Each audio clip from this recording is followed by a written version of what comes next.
Muy bienvenidos, bienvenidas a este nuevo espacio aquí en su canal de plataforma de TVX. Pues es un placer estar nuevamente con ustedes a mitad ya del séptimo mes del año. Vamos a hablar ahora de los desaparecidos. El Salvador es un país de cosas interesantes y de cosas preocupantes. Entre esas cosas preocupantes, pues está también el tema de los desaparecidos, un tema que es histórico y que continúa vigente hoy día. Empecemos haciendo un poquito de historia de los desaparecidos. ¿Se recuerdan ustedes que el pasado conflicto armado que se desarrolló desde los años 70 y terminó en 1992, al menos el enfrentamiento con los fusiles, dejó alrededor de 8.000 personas desaparecidas? Esto según los datos recogidos en los distintos documentos relacionados con el pasado conflicto armado, principalmente los documentos que se elaboraron por parte de Naciones Unidas, entre ellos el informe de la locura a la esperanza. Pues bien, luego vino la violencia social, que también comenzó a dejar otro cúmulo de personas desaparecidas. Y hablo de la violencia social que se instauró a finales de los años 90 y se fortaleció todavía más con el problema de las pandillas en la década de 2000 y continuó todavía entre 2010 en adelante.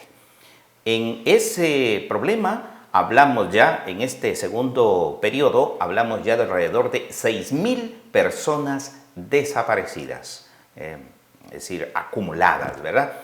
Y también tenemos otra problemática que está dejando personas desaparecidas y del que poco se habla. Es el tema de los desaparecidos del camino de los migrantes, es decir, las personas salvadoreñas que salen de este país y se van rumbo a Estados Unidos y que a su paso por Guatemala y México, pues muchos pierden la vida. Se habla, según el Comité de Migrantes, se habla ya de alrededor de 350 personas que habrían quedado desaparecidas en los últimos 20 años, cuando se registra este fenómeno. Y finalmente hablamos ya de un fenómeno naciente que es la desaparición de personas a manos del Estado. ¿Y a qué me refiero con esto último? Bueno, el tema de las personas que están desapareciendo en los centros penitenciarios, algunos a falta de información, porque sus familiares no tienen información sobre dónde están, algunos cuerpos incluso, se habla en medicina legal, que no han sido reconocidos y no se sabe la procedencia ni quiénes son sus familiares. Entonces tenemos alrededor de 4 tipos de personas desaparecidas. Los desaparecidos del conflicto, cuyas madres todavía siguen por allí exigiéndole al Estado ser reconocidos, y también respuestas del Estado para esas cerca de 8.000 o más de 8.000 personas que desaparecieron durante el conflicto, las víctimas de la violencia social, alrededor de 6.000, los migrantes, que estas son más o menos atendidas por el Estado a través de la Cancillería y la entidad creada para atender a los migrantes, y este último fenómeno naciente, cuyos datos todavía no han sido expuestos precisamente por la opacidad desde las instituciones del Estado. Pero bien, vamos a centrarnos ahora en la violencia social derivada de las pandillas. Bueno, el fenómeno de las pandillas, como ya dijimos, se incrementó a partir de los años 2000 y se incrementa a medida que avanza esa década. Y hablamos precisamente de personas que han desaparecido en diferentes momentos, hombres y mujeres, y que posteriormente han sido descubiertos algunos cuerpos en cementerios clandestinos u otros cuerpos que han aparecido a la orilla de las carreteras. Y el dato más preocupante, o los datos más preocupantes, se registran en 2014, es decir, en la década pasada. cuando se lograron o se alcanzaron cifras bastante difíciles. Bueno, quiero decirles que en 2014, según los registros de las organizaciones no gubernamentales, se alcanzaron cifras muy preocupantes, las cuales comenzaron a bajar en los siguientes años y comenzaron a crecer a partir del año 2019. Esto según los registros de las organizaciones no gubernamentales. En 2019 se habla de alrededor de 9 denuncias en promedio por día de personas desaparecidas. Y ahí veíamos en las distintas calles de San Salvador, en las ciudades, en los departamentos del país, fotografías de personas, de chicos y chicas desaparecidos. También comenzamos a ver las expresiones de los familiares, principalmente de las madres de estas personas desaparecidas, que por cierto, un dato interesante es que la mayoría de los desaparecidos son personas jóvenes, menores de los 25 años. Pero bien, imagínese usted, alrededor de 9 denuncias por día se registraban en 2019. Bueno, este problema volvió a una tendencia alcista a partir del año 2021 y los datos oficiales, los datos que tenía disponibles hasta el mes de octubre la Policía Nacional Civil, daban cuenta de 1.192 denuncias acumuladas de enero a octubre. Estos son los datos que tenía disponibles hasta esa fecha la Policía Nacional Civil. Y vea usted, de enero a mayo de este año, de 2022, ya se registraban 577 denuncias, lo que indica que el fenómeno, el problema de las personas desaparecidas va en crecimiento. Hay una tendencia preocupante al crecimiento.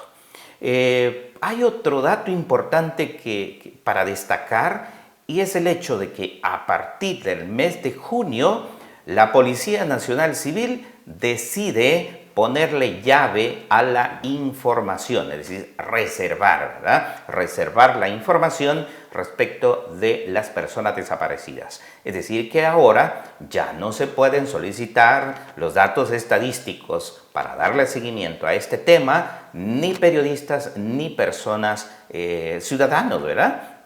Ya no se puede solicitar estas estadísticas ni a la Fiscalía ni a la Policía Nacional Civil porque ha sido declarada información reservada por los próximos 7 años.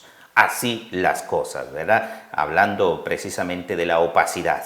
Veamos ahora entonces el tema de los familiares de las víctimas, porque en todo este problema lo que importa o quienes deberían estar en el centro de esta situación son los familiares, por supuesto, porque son quienes están sufriendo ese dolor permanente de no tener información, de estar con la angustia continua, de no saber qué ha sido de sus familiares, etcétera, ¿verdad? Entonces, vamos a centrarnos en lo que está ocurriendo con los familiares de las personas desaparecidas. Una vez hemos visto estos datos. Veamos, hay algo importante y es que los familiares están buscando a sus desaparecidos solos. Así lo han dicho, ¿verdad? Así lo han expresado los familiares que recién se han organizado también. Y allí tenemos distintas expresiones que hemos podido ver a través de los medios de comunicación y a través de las redes sociales en los últimos años. Por ejemplo, tenemos el caso concreto, vamos a ponerle nombre, el caso concreto de Carolina. Carolina es una mujer que lleva 2 años buscando a su hijo y lo busca sola. ¿Por qué lo busca sola? Bueno, ella inicialmente acudió a poner la denuncia ante la policía, luego ante la fiscalía. Inicialmente fue apoyada, hay que decirlo, pero con el paso de los meses, la persona que le fue asignada como investigador para dar seguimiento a su caso, pues prácticamente ha desaparecido. Carolina dice que lleva ya 2 años que el investigador asignado a su caso ni siquiera le responde el teléfono. Vea usted. Luego hemos conocido el caso de Orlando Vázquez. Es un señor de la tercera edad. Lleva 15 años buscando a su hijo. 15 años, mire usted. Don Orlando Vázquez fue conocido cuando se presentó allá en Chalchuapa con la fotografía de su hijo para pedir ayuda a las autoridades y para ver si en ese cementerio clandestino que fue encontrado en la casa de este ex policía, conocido como el asesino de Chalchuapa, podrían estar los restos de su hijo, ¿verdad? Y allí él expresó ante los medios de comunicación que también ha pasado desapercibido por las autoridades. No ha sido atendido su caso durante 15 años y así sigue hasta la fecha. Luego conocimos a Eneida Barca. Es una señora que ya lleva 7 meses prácticamente buscando a su hijo desaparecido por las calles de San Salvador. Ahí la hemos visto muchas veces pegando la fotografía con los datos de su muchacho, pidiéndole a la gente que si lo logran ver, si tienen alguna información sobre esa persona, sobre ese joven, puedan comunicarse con ella. Así como lo hacen tantos cientos y miles de salvadoreños en las ciudades más importantes de nuestro país, ¿verdad? Santa Ana, San Miguel, Aguachapán, a donde vayamos vamos a encontrar fotografías de chicos y chicas de edades tempranas que están desaparecidos y desaparecidas y cuyos familiares piden la ayuda a la demás gente para que les dé información sobre posibles paraderos de ellos. Y el último al que me quiero referir es a don Jorge Aguilar. Es otro hombre ya entrado a la tercera edad. Si se recuerdan ustedes esta imagen que circuló por los medios de comunicación, este señor se presentó a un botadero de basura allá en Cojutepeque, sobre la carretera panamericana, cuando encontraron los restos de una mujer desaparecida. Y bueno, esta persona, este señor, don Jorge, llegó precisamente a pedirle al fiscal general de la República y a las autoridades de seguridad ayuda, porque lleva años buscando a su hijo. Él tiene pistas, pero él solo no puede. Así lo expresó don Jorge Aguilar. Así la vida de los familiares de las víctimas de desaparición. Entonces, los familiares están corriendo solos. Se ven abandonados, así lo dicen ellos. Corren cuando escuchan de un nuevo cementerio clandestino. Lo mismo llegaron muchas madres y algunos padres también que se han involucrado en la búsqueda de sus familiares al otro cementerio clandestino encontrado en la finca de Nuevo Cuscatlán, recién, ¿verdad? Hace un año. Pues y así van, de cementerio en cementerio, buscando posibles rastros de sus hijos, de sus familiares, sin el acompañamiento directo del Estado. Los familiares tampoco están recibiendo información oportuna. Es otro elemento que hay que destacarlo. Ya decía antes, Carolina lleva 2 años, cuyo investigador asignado al caso de ella no le responde el teléfono desde hace 2 años. Imagínese usted esa incertidumbre que vive esta mujer. Finalmente ella ha decidido poner en función de la búsqueda de su hijo los recursos que tiene. Y no todas las personas tienen los mismos recursos. Por ejemplo, don Orlando, don Jorge, no tienen los recursos necesarios para andarse desplazando por las calles, andar buscando en instituciones, en hospitales, en morgues, en centros policiales, por todo el país, porque tienen que gastar en pasajes, en alimentación, en muchas otras cosas, para poder encontrar o buscar información sobre sus familiares desaparecidos. Es un calvario que viven estas personas. del Estado no están recibiendo información oportuna. Y bueno, acabo de decirlo, para colmo de males, la policía y la fiscalía han decidido ponerle llave a la información. Eso significa que ni siquiera de los medios informativos podrán obtener información, podrán ser informadas estas personas sobre posibles hallazgos de cuerpos de ahora en adelante, porque esa información está vedada. Y el tercer elemento que quiero destacar es que a los familiares no se les está brindando atención psicológica ni tampoco atención económica.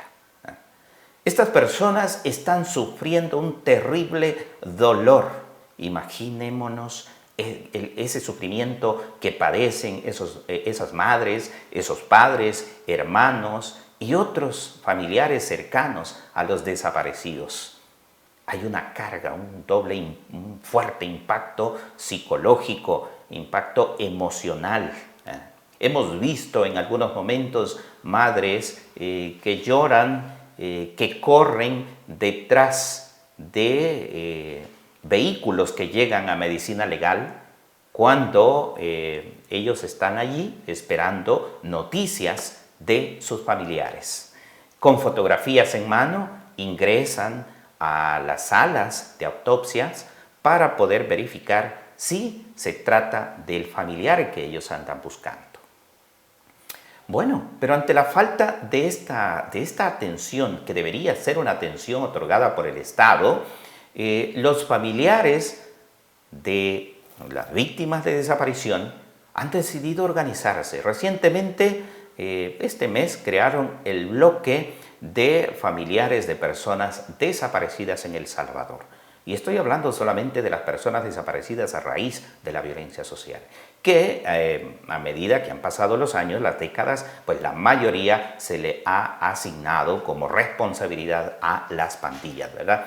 Pero información de las mismas organizaciones de derechos humanos plantea que en el tema de las desapariciones no solamente están involucradas las organizaciones criminales de pandillas, sino que también hay otros motivos, ¿verdad? Por ejemplo, hay indicios de que en el tema de las desapariciones hay involucramiento también de personas civiles, es decir, de secuestro, de venganzas personales y de otras tantas rencillas que se ventilan a través de la violencia que está cubierta a la vez por la impunidad.